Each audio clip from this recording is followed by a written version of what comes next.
Hi everyone and welcome back to our channel Sharang and Sharvari. So today I think this is a topic that is very relevant to the 20s population, or actually not even just the 20s population. Wherever you are in life, it is a topic that still remains. So the topic that we are bringing to the table today is how to deal with failure. Now when we go through life in general, so we might fail at different things. That happens. I mean, it's a part of life. We tell each other that it's a part of life, get over it.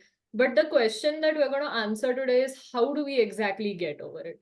So maybe, Sharang, do you want to start the discussion today? Sure. So currently I'm 27 years old, and unfortunately, I would have to admit that I have failed many times in my life. And I think that's an experience that literally everyone listening to us or watching us can relate to. I think 20s particularly is a very turbulent time in our life, because it's in 20s, we leave the teens behind, we become adults for real, and we try to figure out what to do, what the hell we are supposed to do with the rest of our lives. We try to find the one person who we want to settle down with and spend the rest of our lives with. We try to figure out what to do with our education, what to do with our careers, and in attempting so many things which ultimately will shape the rest of our lives, we end up succeeding at quite a few things, but also failing at quite a few things. So I think the first step to recognize is that failure happens to literally every person around you. I mean, famously, I think it was Edison, right? So before Edison invented the light bulb, and it succeeded with the tungsten filament. I think he tried various different metals and they all failed. So even someone as brilliant as Edison failed at a wide variety of things. Now I really thought a lot about, like, how would I go about talking to people, and I realized that I would just instead of relying on my own brain, I would rely on imparting the deep philosophical wisdom which I have found in the Bhagavad Gita, and I hope that people find it useful too. So I think the first step it begins is it's a mindset, right? What do I mean by that? Is that if you look carefully at your life, are you a failure, are you a loser, we often berate ourselves by such labels, and we often destroy our sense of self-worth by unnecessarily harshly criticizing ourselves because we fail to recognize all the things that we have succeeded at you know so what the Bhagavad Gita tells us is that it is a very beautiful quote where it says that the thoughts that appear in our brain and in our minds are more like the seasons which appear on Earth. And just because the Earth has summer, or the Earth has, or the particular area where you're living has summer or has winter, and you feel hot or cold depending on that, it doesn't necessarily mean that that's you. And oftentimes we get caught in a negative cyclone in a way, and we engage in a negative spiral, which just leads us all the way to hell and depression. Right. So it is very, so what the Bhagavad Gita tells us is to meditate on our own thoughts and just to observe our thoughts as an impartial observer, let them come into our mind and then watch them go. And then you realize the true nature of your own consciousness. And then you stop your thoughts from defining you. Just because you feel sad, just because you feel like a failure, that's just your thoughts. That's not who you are. Do not let your thoughts define you. The second thing that the Bhagavad Gita tells us is this concept of swadharma, right? Because the thing is, this society is a very judgmental society. People judge each other all the time, and they tell you, hey, you're supposed to do this. Hey, you're supposed to do that. If you do this, you're a failure. If you do that, unless you do this, you're only then will you get to call yourself a success. If you have a corner office or whatever, you know. And what the Bhagavad Gita tells us is this concept of swadharma. And Bhagavad Gita actually has another beautiful line where it says it is better to fail while pursuing your swadharma than it is. So swadharma is the path that's laid out to us by our own conscience. The path that is apparent to us in our own soul. So look deep within your heart, and you will meditate upon it, and maybe even pray to God. And I think if you sit quietly with yourself, the answer will come to you that what you're supposed to do in life. And when this is your swadharma according to the Bhagavad Gita.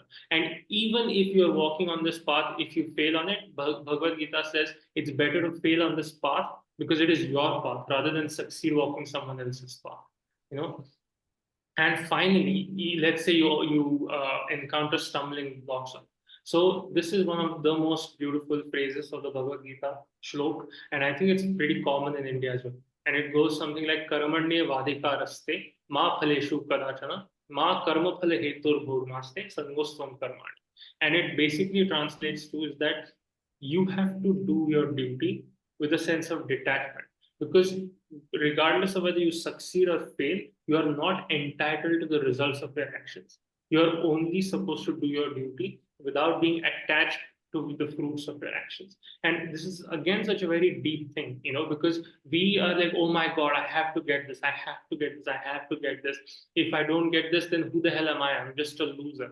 And what the Bhagavad Gita says that instead of constantly, focusing excessively on that and destroying your peace of mind, or let's say you're fantasizing about, oh, I'll get this and sab acha ho jayega. Instead of focusing on either the positive or the negative, just focus on the actions. And then what happens? Leave it up to fate, leave it up to God, leave it up to destiny, leave it up to luck. In any case, it's not in your hands and it does not promote mental peace. And the last thing I would say is, and that society often puts a wide variety of labels on us.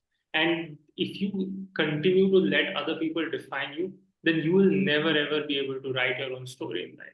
And if you look deep within your own heart and your own soul, you may realize that the things that truly make you happy are not, maybe not what society expects of you, but who cares? As long as you are at peace in your own heart and in your own soul, and you are listening to the voice of your own conscience, and you are, you're balanced in the heart, body, soul, and mind.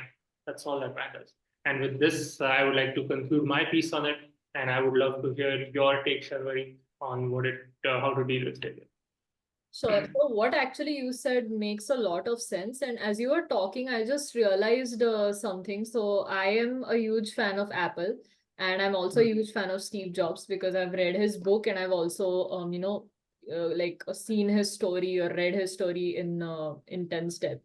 So there is a quote. I'm not sure if I'm getting it right, but it means something on the lines of, you should not live other people's lives, because then it's, you're kind of carrying their burden on you. So maybe when you consider yourself a failure, you have to think about, are you living somebody else's dream or are you living yours? So I think that is something that Steve Jobs said a lot. He also said one more thing. This is actually directly quoted from the 2005 Stanford commencement speech that he had made. And in that, he also says that you can never connect the dots going forward. You can always connect them looking backwards. So, you're at this particular point in life and you might, be like, okay, I am a failure or I don't feel good enough about myself. But when you look back, you suddenly start to get a lot of perspective. You see the amount of growth that has happened in you, might be your personality, might be any experiences you've gone through. But as a person, you go through so much, you grow so much, and that's why you can always connect the dots looking backwards. Like if like I wanted to take an example from my own life, I really, I hated maths when I was in school. And I'll be very frank to my audience, I have failed countless number of times. I remember coming home one day and I got like a 6 out of 20. And I felt like it was the end of the world because, a 6 or a 5 is a failure if you're, scoring out of 20. Sound like such agents right now, just complaining about how bad we are at mathematics. Well, We are I would really the agents like. but I was so bad at it, and that time I felt like a failure. But then when I look at that, this might have been exactly 10 years ago when I was about 14 or 15. I was in school, but now when I look at my life, I have indeed achieved a lot. So I have, I have degrees in something I actually like. I'm practicing, I have a job. So maybe I felt that as a failure at that particular time, but maybe in the long run, it really was not. Yeah, So, and you have me to do your taxes for you, so like that's taken care of. yeah, that's Like, taken care of. Thank you for doing my taxes, but yeah. yeah. So, yeah, but coming to the main point, I think we sometimes do not see the bigger picture. And that is why we might think of ourselves as failures at that particular moment. But maybe if you think about it 5 or 10 years down the line, it won't even matter. There's just a different spin and perspective on it. But whenever I do indeed think that I have failed at something, or I feel like things are not going my way, I'm kind of a person who has a philosophical, aspect on this, like you said. My whole thought process on this becomes like, it happened for a reason. Or maybe I was not meant to get that. Maybe I'm meant for better things which are coming along, and that's why I'm not getting this particular thing. So I don't like to look at it in the terms of failure. I like to look at it in the terms of it's not meant for me. So Yeah. that is a way I convince myself whenever I, fail at something. So I think that's my take on this whole thing. Yeah, and like I think I'd just like to say one quick tidbit is that like you'll fail at relationships, you'll fail at jobs, you'll fail at careers, but trust me, guys, every time you fail at something, something better inevitably ends up coming up at the risk of saying something pretty cliche. And I think I'll just give the floor back to you. Definitely, definitely. I mean, I have a very short story to tell. I know you're taking a lot of time probably, and our audience might be like, yeah, these guys are just talking and you're just listening. Yeah. Now you have, I don't know, have you used an Apple device? Yeah. Okay, right. So you know the font on it. It's a Yeah. it's a different font than what you would normally find on a Right. Windows Yeah. device. Yeah. I know what you're saying, right? So yeah, this is a story. So like there was a time in Steve Jobs' life that he didn't know what he wanted to do. He didn't know what education he wanted. He felt like a failure. He couldn't, discover himself. He took calligraphy classes. Now you would think, what exactly do I do with a calligraphy class, maybe other than maybe it being a hobby? That calligraphy class is the reason why every Apple device has a beautiful typeface. The font is extremely pleasing to watch. So, Right. you might think that this thing is not going to work right now, like it doesn't make sense. But in the bigger picture, as I mentioned, it makes a lot of sense. Right, right, right. So I believe this short story is a good place where we can maybe end the video, unless you want to add something, Shara. No, no, that's it from mine. Thank you guys so much. Great. And Yeah. thank you for your time, Sharwari.